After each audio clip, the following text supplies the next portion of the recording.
Halo sahabat Mechanical Engineering, selamat berjumpa dengan Gusti Mechanical Channel. Channel ini sifatnya hanya sharing saja yang memuat materi dasar tentang Mechanical Engineering yang nantinya sahabat akan dapatkan di bangku kuliah. Harapannya semoga channel ini bermanfaat untuk para sahabat semua. Namun sebelum ke materi, dimohonkan bantuan sahabat-sahabat semua untuk melakukan subscribe, share, dan like, serta jangan lupa mengaktifkan tanda lonceng sehingga para sahabat semua akan mendapatkan notifikasi video baru dari channel ini. Nah, setelah kita membahas tentang garis ukur dan garis bantu, selanjutnya kita membahas tentang angka ukur. Ya, kelengkapan ketiga daripada pemberian dimensi. Nah, di sini dapat dilihat bahwa angka ukur ya, itu berada di atas daripada garis ukur dan letaknya itu adalah di tengah-tengah dari garis ukur. Ya. Jadi dia berada di tengah-tengah garis ukur, kemudian berada juga di atasnya, bukan di bawahnya. Nah, selanjutnya mari kita membahas mengenai arah daripada angka ukur. Nah, tata letak dari arah angka ukur itu bisa disebut dengan ukuran normal. Ya. Nah, bagaimana arah dari angka ukur kalau kita menggunakan yang namanya ukuran normal? Nah, seperti pada gambar bisa dilihat bahwa garis-garis yang horizontal yang mau diberi dimensi itu angka ukurnya itu seperti ini. Ya, dia tetap berada di atas garis ukur dan letaknya di tengah-tengah. Tetapi untuk yang garis vertikal itu letak arah daripada angka ukur itu seperti ini. Ya. Kenapa seperti ini? Karena nanti melihatnya itu dari sisi kanan. Dengan melihat dari sisi kanan, artinya ini tetap berada di atas angka ukur, tetap berada di atas garis ukur dan letaknya di tengah-tengah. Jadi ini salah satu daripada sistem untuk arah angka ukur, yaitu ukuran normal. Kemudian sistem yang lain mengenai pembahasan arah angka ukur yaitu adalah ukuran searah. Nah, di sini dapat dilihat bahwa angka ukur itu dibaca dari sisi bawah saja. Ya, tidak dibaca dari sisi kanan. Nah, untuk garis yang horizontal yang ingin diberi ukurannya sama ya dengan arah yang ukuran normal, tetapi bagi yang garis yang vertikal yang ingin diberi ukuran karena bisa hanya dilihat dari arah bawah saja, maka angka ukurnya itu letaknya itu seperti ini. Jadi garis ukurnya itu dibelah, ya, kemudian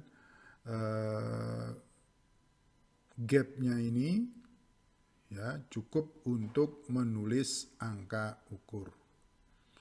Ya, jadi seperti itu. Jadi kesimpulannya kalau kita memakai ukuran normal, maka angka ukurnya bisa dibaca dari sisi bawah dan sisi kanan. Kalau memakai ukuran searah, maka angka ukurnya itu dibaca dari sisi bawah. Ya, nah cara meletakkan angka ukurnya itu seperti ini, ya, itu berbeda. Nah, nanti di dalam memberikan dimensi, ya, yang ada hubungannya dengan arah angka ukur, di dalam gambar teknik Anda harus memilih salah satu saja, tidak boleh dicampur.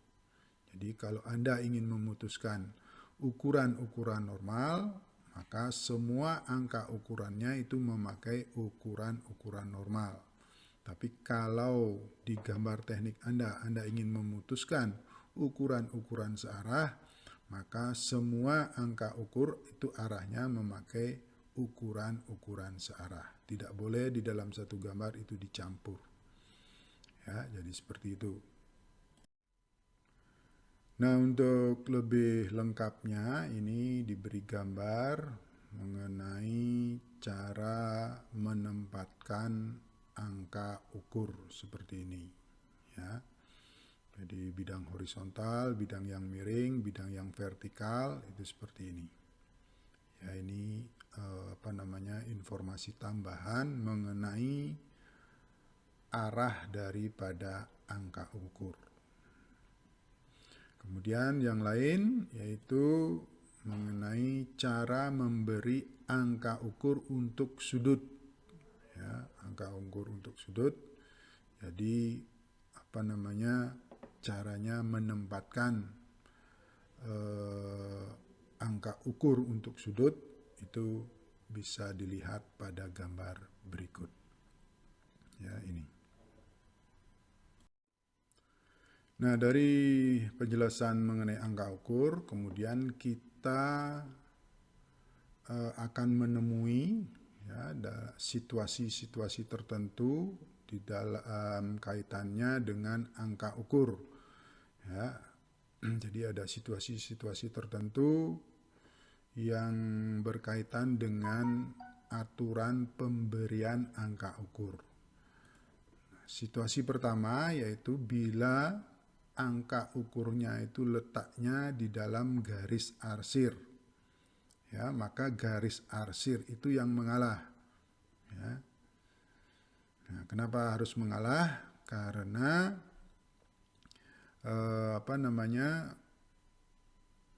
angka ukur ini lebih penting dari garis arsir, sehingga info yang akan diberikan oleh angka ukur itu bisa menjadi jelas. Maka garis arsirnya itu diputus ya pada lokasi pemberian angka ukur. Jadi garis arsirnya jangan disambung tapi diputus saat dia melewati angka ukur, ya, sehingga info daripada ukuran itu menjadi jelas. Kemudian situasi yang kedua, nah, kalau di aturan sebelumnya menyebutkan bahwa angka ukur itu letaknya di tengah-tengah garis ukur. Nah, di sini karena di tengah-tengah garis ukur itu ada garis benda, kalau dipaksakan diletakkan di tengah-tengah, maka akan bisa membuat info itu menjadi tidak jelas. Sehingga untuk menghindari info yang tidak jelas, maka angka ukurnya itu digeser letaknya, diposisikan agak ke kanan atau agak ke kiri, sehingga infonya itu menjadi jelas. Nah, kemudian situasi tertentu yang ketiga itu adalah seperti ini. Anda lihat di sini ukurannya 15, ya, di sini ukurannya 18. Ya, ada yang aneh di sini. 15 itu lebih panjang dari 18. Ya, itu tidak mungkin. Nah, hal ini itu terjadi karena mungkin salah penggambaran. Di awal ini panjangnya mungkin 10, tetapi kemudian ada revisi. Ya, ada revisi. Panjangnya itu tidak 10, tetapi 18. Nah, yang menggambar ini untuk merubah gambar itu sedikit malas, ya, tidak mau melakukan revisi atau memperpanjang gambarnya ini. Nah, kemudian hal ini bisa ditanggulangi dengan cara memberi dimensi seperti ini, tetapi di bawah angka ukur itu diberi tanda atau diberi garis horizontal. Jadi seperti ini. Ya, artinya ini adalah angka ukurnya itu tidak menunjukkan panjang yang sebenarnya. Ya, karena tidak mungkin 18 ini lebih pendek daripada 15. Ya, jadi bisa Anda melakukan hal seperti ini.